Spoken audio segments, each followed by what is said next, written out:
sound, baby. Pendengar dan pemirsa, apa kabar Anda?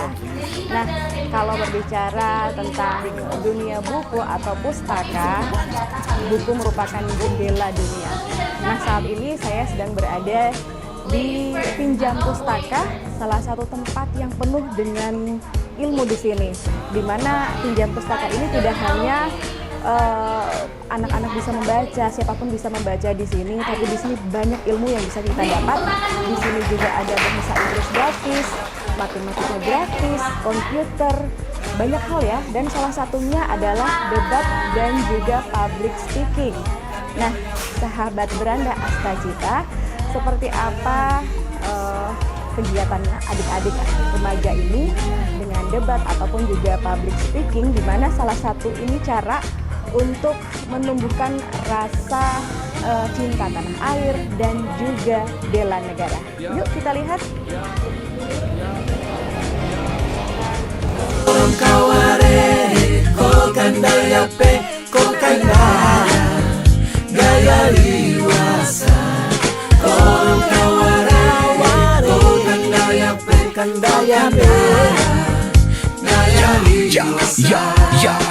Every little moment me want be near ya. Night or day, girl, me can't disappear ya. Heartbeat fast when you step in. Apa kabar pendengar dan juga pemirsa sahabat Beranda Astacita? Di sore hari ini saya sedang berada di tempat pinjam pustaka, di mana tadi Anda sempat mendengarkan atau juga menyaksikan kegiatan adik-adik anak-anak di sore hari ini, yaitu public speaking ataupun di situ juga ada debat ya. Saya juga ingin menyapa dulu, selamat sore semuanya. Sore. Nah, ini ada yang dari adik SMP. SMP ada, angkat tangan dong. Ada SMP, terus SMA ada lagi. Ini yang kecil. Hai. Sudah kuliah. Sudah kuliah. Kalau bilang Pancasila, sila ketiga, ada yang tahu? Angkat tangan cepat. Angkat tangan. Sila ketiga, angkat tangan, ayo. Persatuan Indonesia, tepuk tangan dulu. Nah, pendengar dan juga pemirsa, di tempat ini bukan hanya tempat meminjam buku, membaca buku, tapi di sini begitu banyak kegiatan-kegiatan yang bisa merangkul anak-anak dari mulai usia dini sampai yang dewasa. Tidak hanya membaca, di sini ada belajar matematika, bahasa Inggris gratis ya. Kemudian juga ada apa lagi? Apa lagi nih? Selain matematika dan bahasa Inggris ada kelas komputer, juga. Juga sekarang kelas debat dan public speaking. Oke. Nah, kita mungkin ke Kak Lolita. Apa kabar Kak Lolita? Terima kasih sudah mengganggu tadi. Tidak apa-apa Ibu, bagaimana? Nah, kalau ini kalau bicara tentang anak-anak muda sejak usia dini ya, ini salah satunya untuk bagaimana bela negara, punya rasa jiwa nasionalisme. Mungkin kalau kita kaitkan dengan kegiatan ini salah satunya debat, public speaking, seperti apa nih Kak Loli? Baik Ibu, terima kasih atas pertanyaannya. Mungkin untuk kelas public speaking dan debat sendiri itu termasuk memberikan impact yang besar dalam keberanian adik-adik ataupun generasi muda dalam menumbuhkan rasa nasionalisme ataupun bela negara.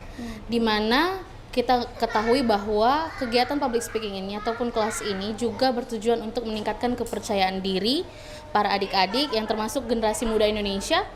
Nah, di situ dengan melatih kepercayaan diri tentunya adik-adik juga akan berani dalam bela negara dan juga berani mengungkapkan rasa nasionalisme mereka. Nah, untuk di debat sendiri, debat itu juga merupakan kegiatan yang melatih kemampuan berpikir kritis adik-adik. Ya. Dan di situ juga sangat berpengaruh dalam menumbuhkan rasa nasionalisme, di mana beberapa materi debat kita itu juga tentang isu-isu yang kebetulan lagi hangat terjadi di negara kita. Dan impactnya juga untuk anak-anak muda usia Betul dini juga sekali. ya. Dan ini rata-rata memang setiap pertemuan anak-anak usia aja SMP SMA saja atau gimana? Kalau untuk kelas kali ini di range level remaja, di mana mungkin sekitar 13 sampai 18 tahun atau 19 tahun begitu. Sekitar 13 ya? Iya. Dan ini memang usia-usia yang memang belajar untuk mereka sebenarnya kritis, cuman wadahnya di sini ya. Betul sekali. Oke. Nah, ini kalau ini ada dola. Nah, dola sendiri apa namanya untuk kegiatan sini biasanya yang mengorganisir apa? Pesertanya atau kayak apa? Baik, terima kasih Kak atas pertanyaannya. Saya sebagai lead koordinator di sini yang bagian mengorganisir kelas-kelas belajar, tapi lebih khusus yang sebagai ketua kelas belajarnya di sini sebenarnya ada Mama Sarawan. Oke. Jadi dari Mama Sarawan itulah dari kegelisahan Mama melihat anak-anak dan melihat perkembangan pendidikan, apalagi yang di Papua ya, kita punya kegelisahan tersendiri begitu, apalagi ditambah dengan maraknya sosial media.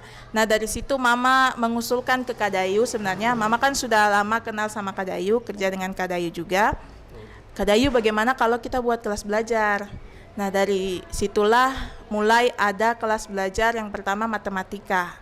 Setelah kelas matematika, ada kelas bahasa Inggris, lalu ada kelas Yospan juga. Jadi selain mereka belajar pelajaran yang di sekolah, mereka juga belajar tentang budaya mereka. Lalu setelah itu ada Kaloli yang datang ke sini. Kaloli kebetulan sebagai yang sering ikut lomba-lomba debat, di lomba debat nasional juga, dan saya juga baru-baru tuh ada Papua Moon ya. Kaloli juga memenangkan itu.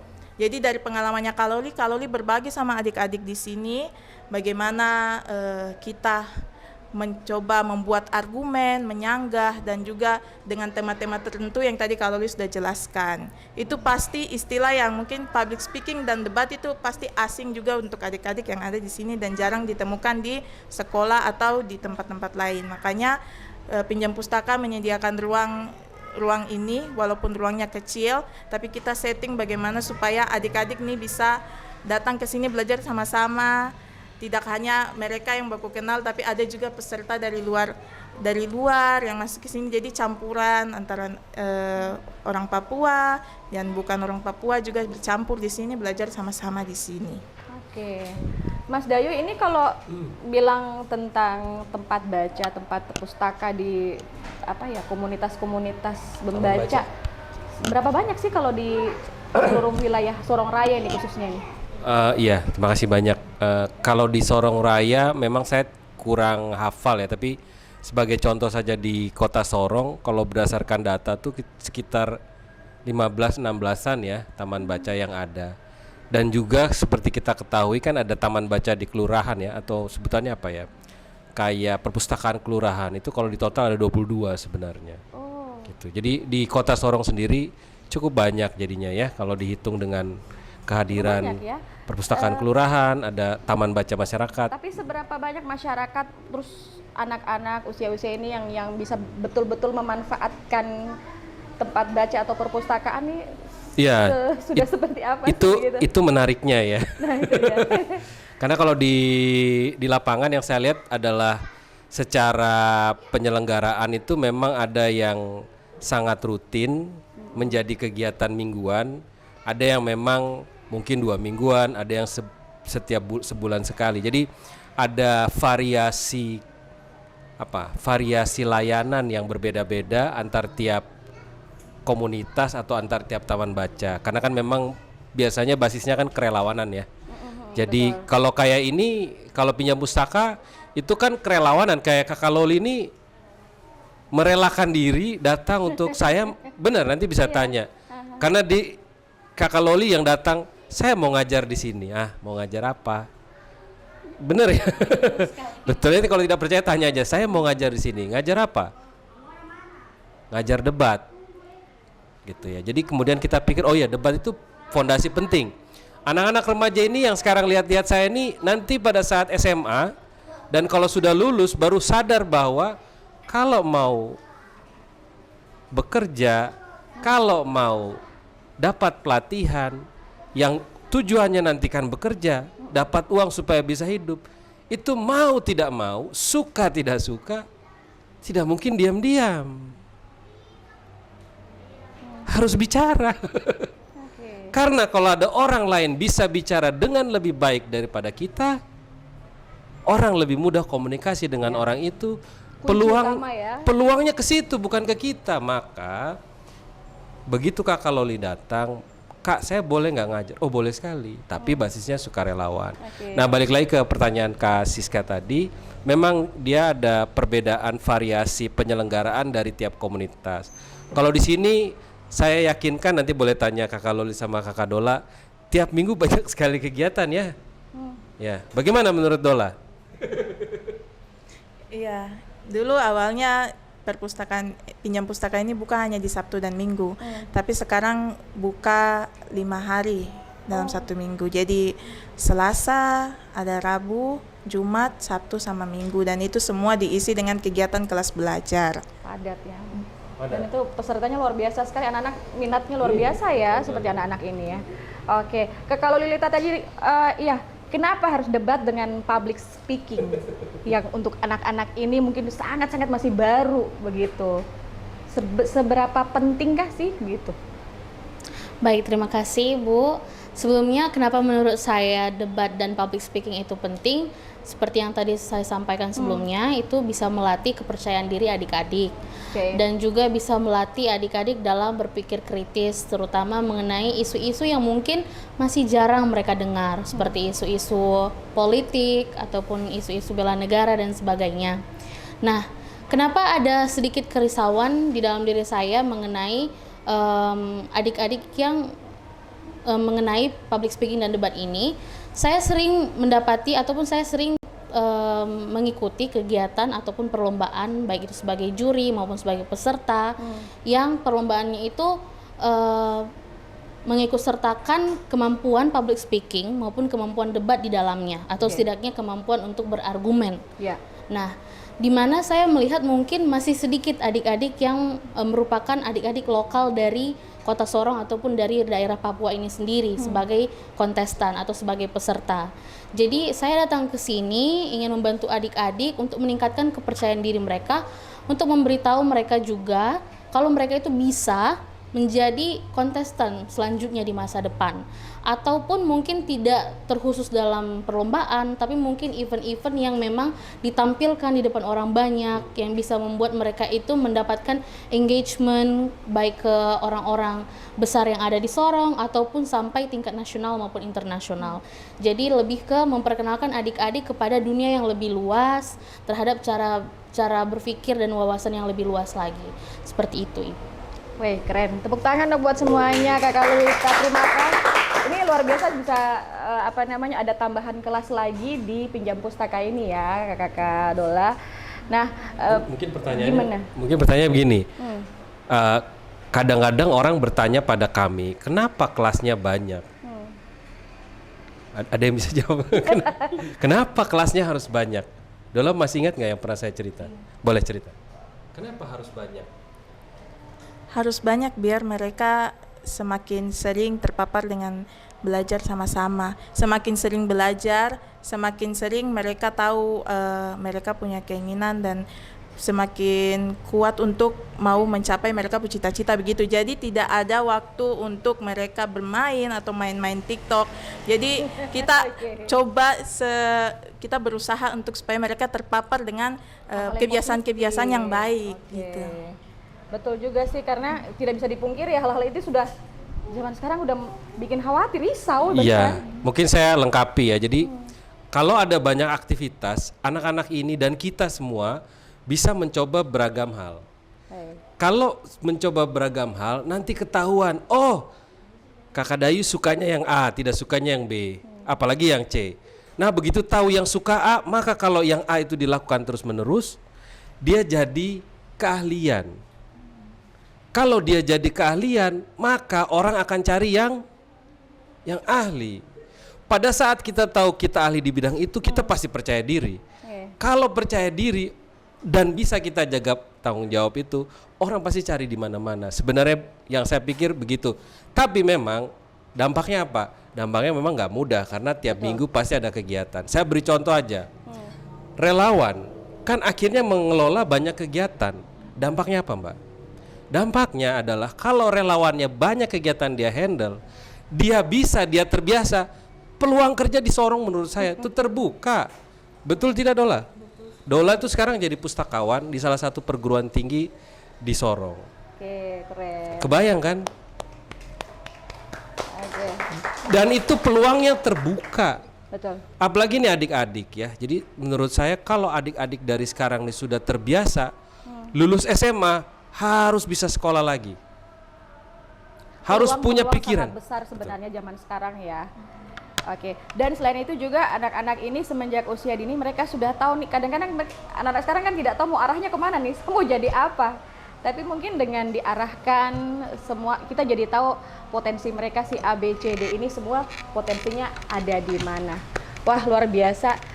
Pendengar dan juga pemirsa, terakhir nih mungkin dari Kalolita, apa yang ingin disampaikan untuk generasi muda, anak-anak muda sekarang untuk menumbuhkan dan terus menjaga bela negara, jiwa nasionalisme, silahkan. Oke, terima kasih Kak. Mungkin untuk para adik-adik ataupun generasi muda yang mungkin masih termasuk saya sendiri, saya ingin mengkobarkan api semangat ataupun keberanian di dalam diri kita masing-masing untuk berani bela negara. Bagaimana cara kita bela negara?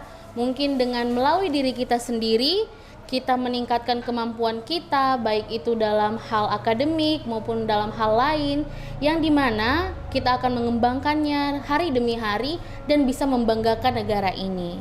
Nah, begitu juga untuk adik-adik yang sedang belajar, tetap semangat, karena apapun yang akan kita siapkan sekarang, apapun yang sedang kita lakukan, kita proses, itu pasti akan menghasilkan sesuatu yang bermanfaat untuk kita ataupun untuk negara kita nantinya.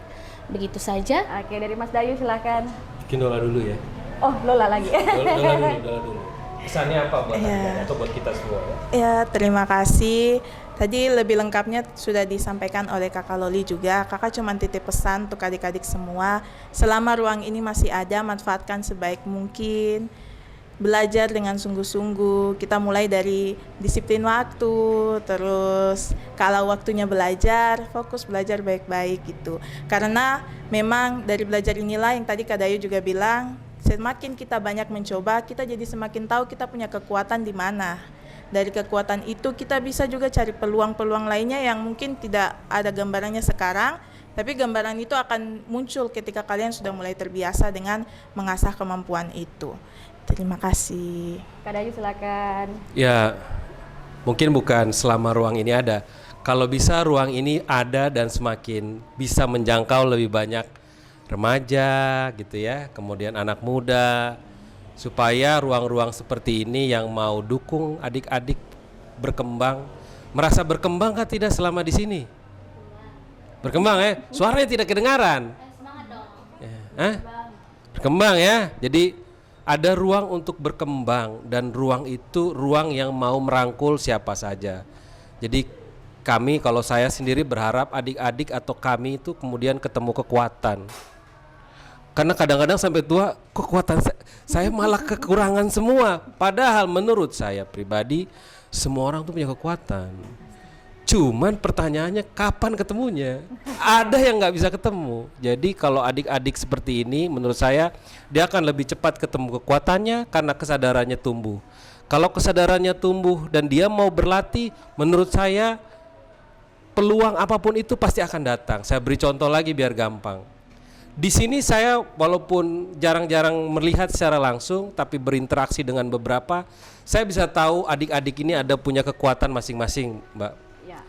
Ini Mambe menurut saya salah satu kekuatannya adalah pantang menyerah, mau coba terus.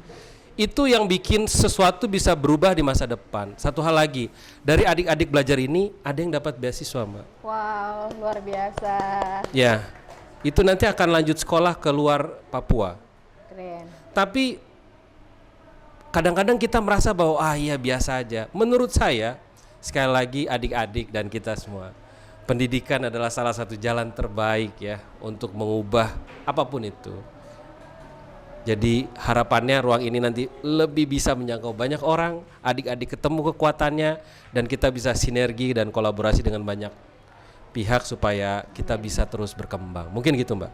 Oke, pendengar dan juga pemirsa, banyak cara untuk bisa mempertahankan bahkan menumbuhkan rasa cinta negara kita, bela negara sejak usia masih dini, dan mungkin ini hanya satu dari sekian banyak tempat ya yang bisa mengeksplor kemampuan rasa percaya diri dari anak-anak muda, terkhusus anak-anak Papua. Demikianlah Beranda Astacita persembahan RRI Sorong. Saya Prameswara, kita kembali ke RRI Pro 1 Jakarta.